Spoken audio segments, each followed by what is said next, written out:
Wisconsinize at the Democratic State Convention in Milwaukee. We're talking to State Senator Lena Taylor of Milwaukee. Senator, thanks for taking the time.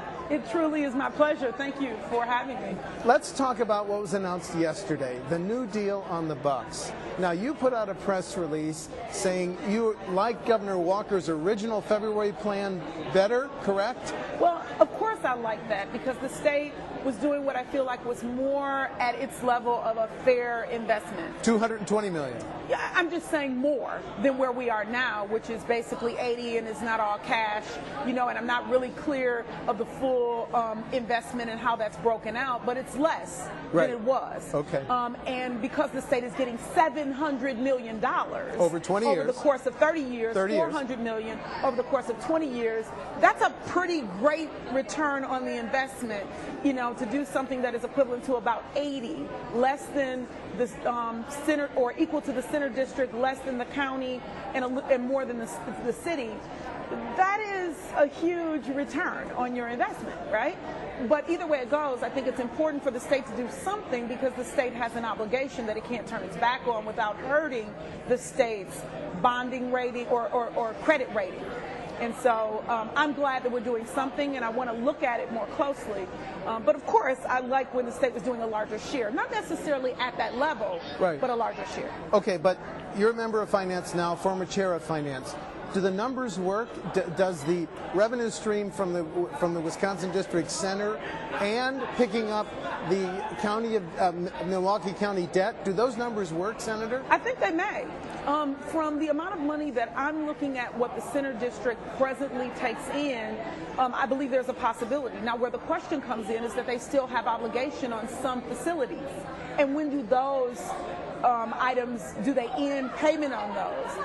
And based on when they end payment on those, when can they start payment on something else, or is there revenue left? I don't know those details, so I have to look at those. But I think the Center District with the city and the county together, I think, are possible. On the county debt, I was concerned about the county debt when I first looked at it, Steve, because I didn't have details still. But I've learned that it's strictly around property taxes and foreclosures. Now, I don't know fully how that works, and if they don't recoup $4 million, what happens? Who pays that? Where does it come from?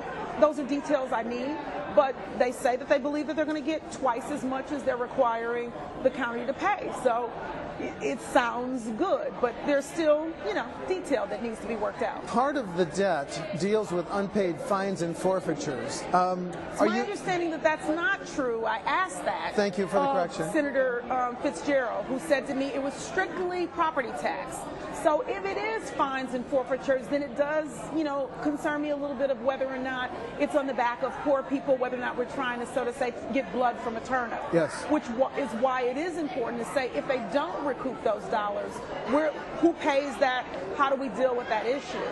I think the city's piece is really great. They're making an investment in a parking structure and creating a forever revenue stream for the city. I think that that's a positive. The county technically isn't putting money up, but putting debt up, and may make some money out of that on their own. And if it's just around property taxes and foreclosures, then how does that work? So I'd love to find more detail and be able to come back and talk to you about it. But on its surface, it says the state gets to say, we're the note holder. We're the person presently who's responsible for the Bradley Center. We're going to turn that over locally to the basically convention organization, which is what the Wisconsin Center District is, the city and the county, and the state's going to get out of that business. I think that's fair. And I think that the breakdown of investors saying we'll pay 50% and anything above what the commitment is also fair. I don't think you get that on an economic development project often. But there's detail we need. How important are the bucks to the city of Milwaukee, Senator? Hugely important. The Milwaukee Bucks are big bucks for Milwaukee. I think them investing as a charitable organization even later is huge. We know that from the Brewers Charity Foundation and how they've made a difference in our community. But I also think the economic development that they can do outside of the arena is huge. And then lastly, it's big bucks for Wisconsin. $700 million, $400 million if you count in 20 years. with an investment of $80 million that's not even all cash, that's a good return on our dollars. Do some of your constituents work in the Bradley Center, in the convention center, in the entertainment? There's building it. And building it.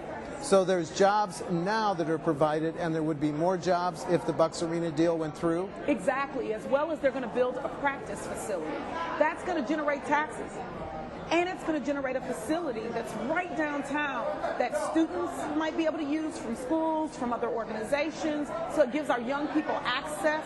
I would argue even a closer access because it's right in the midst of everything. And I think it gives our entertainment district or our convention district, the Wisconsin Center District, really an opportunity to be players in making Milwaukee a destination that people can come and have their conventions. This is going to be a beautiful place. I wanted to have a lot of wood so we can figure out how to use some of that reclaimed wood that we have in our city as a way to also create jobs, which will help municipalities throughout our entire county reduce their costs that they presently spend on tipping fees by putting that waste wood into landfills. This is really a huge economic development opportunity that we've not even began to pull back the onion on. Okay, your first impression is the math numbers generally work, but let's talk the politics. How does this get passed?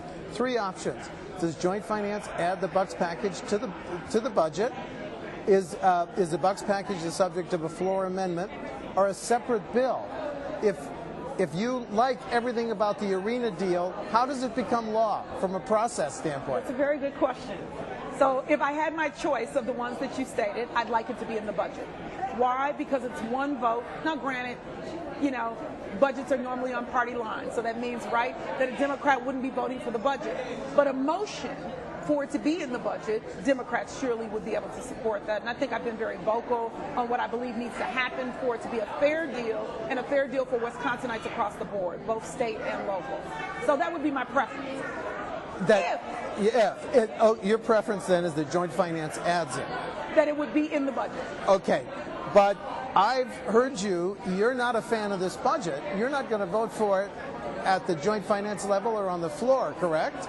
As the budget as a whole. However, right. In order for anything to be in the budget, it has a process, a motion, something that discusses it, where we discuss that particular issue, and then we determine if we support that or we don't. So I surely would be able to support something like that. No different than I voted against. Some items I voted for, some items that we did and that the GOP members did for the budget. There are items that I voted for that are in the budget, even though I may not vote for the budget as a whole. Well, how about prevailing wage? Does that have to be paid on the Bucks Arena? How about minority subcontractors? Do you have any details on whether those provisions would be in there, Senator? I don't think that those issues are issues that have to be or should be dealt with in the budget or related to this project. The major issue is that people have an opportunity to have living wage jobs, that people have an opportunity to have jobs so that they can support their families, so they can have an opportunity to have a pathway to the American dream. I mean, that's what the reality is. And that's the kind of project that we want this to be.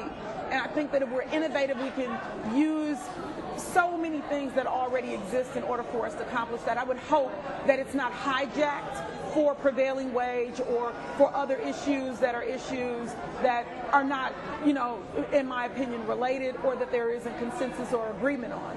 Because we need to be responsible regardless of any of those issues, because we hold the note to the Bradley Center, and it shouldn't be hijacked on some other pretense. That's my position. Now, if I don't get that and there was another process, I do hope that there would be fairness, there would be dealing with really the factual issues and not the smoke and mirror issues of trying to make this seem like it's not a Wisconsin issue as a whole. The Milwaukee Bucks are big bucks for the state of Wisconsin.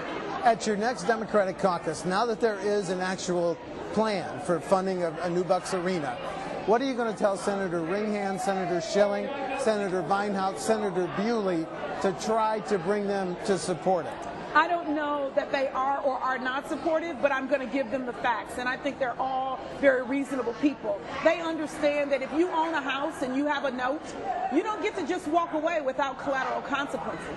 And so as a state, we owe $20 million. You can't walk away from that. There's $100 million of maintenance if it's going to be useful. I'm going to share with them the effect that this has on Marquette, which is one of the major tenants, and that Marquette can't keep that facility going by themselves, and it technically isn't the best facility even for Marquette. So I'm going to share those factual issues with them and then tell them practically what I believe our best bet is. I'm going to tell them the secret. You get to give it to Milwaukee and step away by making an investment of $80 million, and you get $700 million back in 30 years. Now, is that not a good deal? Of course it is. There's a four-way race for Democratic chair of the party. It's a very spirited race. Is that a good thing, or do you fear that the party will emerge divided? Well, let me say this. As Democrats, we have a large umbrella, and we cover a lot of people. And so, just like in a family, you know, there are differences, but in the end, we're still family. You know, everybody that's running are all good people. Jason Ray is a great guy. He is someone that I've watched grow up in this party, who's been active from a college, you know, dim on. Martha Lanning. You know, I know Martha. You're wearing a Lanning button? I am. Martha Lanning and even Penny Bernard Schaefer, who is running with Jason, are women that I came to really know because of their run in the state Senate and the kind of individuals that they are. And frankly, they get it. We have to communicate to the types of districts that they represent or that they've run in, because if we don't do that, we can't get in the majority. You know, I've been able to work with a Jeff Smith, you know, before. And so I get it, you know, across the board. I worked with a Joe Winnicky, and I know that he gets diversity and the importance of that in a party. And I appreciate Steve being out there. But in the end, one person will emerge as a chair.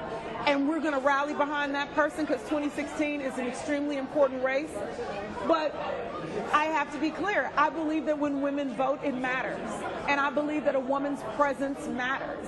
And I believe as a woman and someone who is a part of the #1 subgroup that gives Democrats their votes, or frankly that votes across the nation, period, it's African American women. So I believe that our voice matters. I know Stephanie Finley, and I know her work for this party. And so, you know, I'm sorry that it's, you know, as divisive as it is. But we'll heal through that, we'll work through that, and we'll rally and do what we need to do in 2016. And then finally, what's the impact in your district on some of the police violence issues? The Madisons and the Milwaukee and the Baltimore and New York City. What is the emotional discussion or toll that these incidents have taken in your district? It's huge. And as a mother, you know, of an African-American boy who has to, you know, have an opportunity to be independent in his community, you know, every day, right? I understand individuals' concerns. They're real issues. I believe that there needs to be more police-community relationships, and there needs to be better appreciation of the segregation issues that exist in our city and in our state. It is not Ferguson. Thank God, right? Right. That we're not Ferguson, but we still have places that we can do better. And so, you know, these are hard issues, but they're real. And I think that we have to continue to talk about what can we do to hear what they represent. I think at the root of it, it's about poverty. It's about lack of access. It's about people feeling like they're heard and being able to be engaged. And I'm committed to making a difference in that way. And these are the kind of issues that all of my career, more than a decade, that I've worked on correction reform issues, allowing people to be heard, being a voice, saying the things that may not feel good, but are the real issues that sometimes we have to address as Democrats, but that we have to address as a state, as a whole. So they're real issues. It's not just a Milwaukee or a Madison issue. They're real issues around the nation. And Steve, I'm going to say this. I think in the end, we all want, I at least want to believe, right? We all want the same thing, peace. in the end, people need opportunity. And I believe that we change violence, we change the police-community relationship with communication, with access, with jobs, with a little love and faith is what I like to say. You know, doing things that pull us together. And I'm going to continue to, you know, try to encourage that we do that. I don't think it's in legislation that creates more penalties. I don't believe it's in more police presidents. I believe it's in 3 words or 3 letters, J-O-B, a job, right? Yeah. I believe that people need jobs. And I believe that those jobs come in creative ways, like urban agriculture and urban forestry. I think energy, water, IT, and health are the industries of the future and can also help to engage people. And I want to take those visions about the things that I think that we should do and help to create those differences locally, and we're doing some of that work. But, you know, we can't turn our back, I think, on the realities that exist. And, you know, I have to back up and give credit to my colleagues on both sides of the aisle. I think that we've done some things by funding the Department of Justice for those independent police investigations to happen in police-involved deaths, you know, shootings with police-involved deaths. Right. I believe that's hugely important. Okay. And I believe doing that sends a message. You know, I was proud to be one of the authors, you know, really the lead champion of this, and talking with Representative Byes, who really became the champion of the issue as a whole. Yes. You know, sometimes you have to give the baby over, right? Yep. In order to make something happen, and he made it happen. Doing that legislation first in the nation, I think, was important. And getting it funded. I think the governor was wrong not to fund it. But I think the Finance Committee was right to fund those issues. But I think we have to fund police training in order to be able to deal with the cultural competency issues, the mental health issues that exist in our community, in order to be able to better improve police-community relations. In light of the Fergusons and the Baltimore and the New York City and the Madison and the Milwaukee, have you sat down with your young son and just said, hey, you've got to be aware? Have you advised him to do things a little differently, or to at least think about some of these settings? Steve, have you given him any advice? Of course, but before this, you know, I don't remember, was he a mayor or a governor? Right now it leaves me, I want to say a mayor of, is it New York? I can't remember right now. Mayor de Blasio. Exactly. Yes. He spoke about the very thing that you just spoke about. Yes. What I'm going to say to you is I already knew that story before he said it. Of course, those are the kinds of conversations that you have to have, you know, with your children when you grow up in a community and you are a person of color, because they are the realities that we deal with every day. To be smart, to be thoughtful. I'm going to give you an example. My son rides the city bus, and I said, you can't go to sleep, dude, on the city bus, you know, and have your cell phone in your hand. It's beyond. It's just about being aware, right, of your environment. And I think it's a good question for you, I think, also to talk with Representative Mandela Barnes. I saw that you're going to be speaking to him. Yes. As an African-American man. Yes. Who has had to, I'm certain, have that conversation with his parents. But as a parent, yes, I've had that conversation with my son, and I know why I've had to have that conversation with him, because of the realities that exist in our community. Thank you. Senator Lena Taylor, thanks very much for talking to Wisconsin Eye. Have a good convention. Thank you so much. Thank you.